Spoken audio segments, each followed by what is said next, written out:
কি খবৰ আপোনালোকৰ? আশা কৰোঁ সকলোৱে ভালে কুশলে আছে। ময়ো ভালে কুশলে আছোঁ।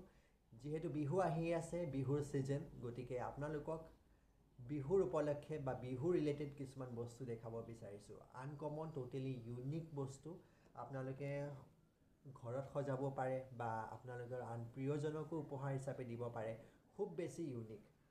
মই যিহেতু এজন চিত্ৰশিল্পী, গতিকে চিত্ৰশিল্পী হিচাপে আমাৰ কৰ্তব্য হৈ পৰে বা আমাৰ কিছুমান চিত্ৰশিল্পীবিলাকৰ চিন্তাধাৰণাসমূহ বেলেগ ধৰণৰ।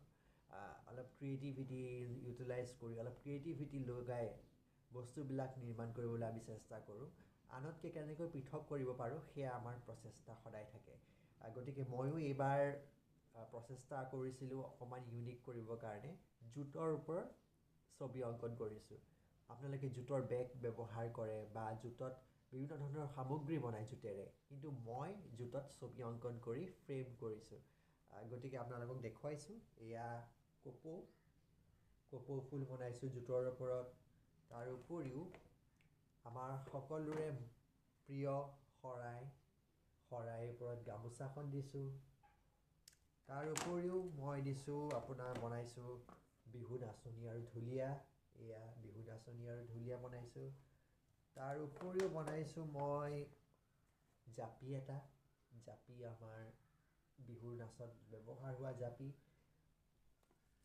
এইবিলাক হৈছে অসমৰ প্ৰতীক, আৰু অসমৰ প্ৰতীকবিলাক সঁচাকৈ খুব বেছি আপুৰুগীয়া নহয় জানো?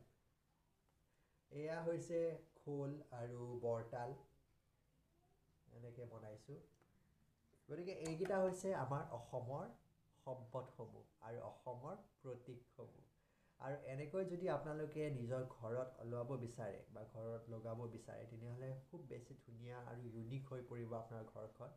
আৰু আপোনালোকৰ প্ৰিয়জনক যদি উপহাৰ দিয়ে, আৰু বেছি প্ৰিয় হৈ পৰিব বুলি মই ভাবোঁ। ইমানখিনিয়ে কৈছোঁ। আপোনালোকে যদি বিচাৰে, তেনেহ'লে মোৰ লগত যোগাযোগ কৰিব। মোক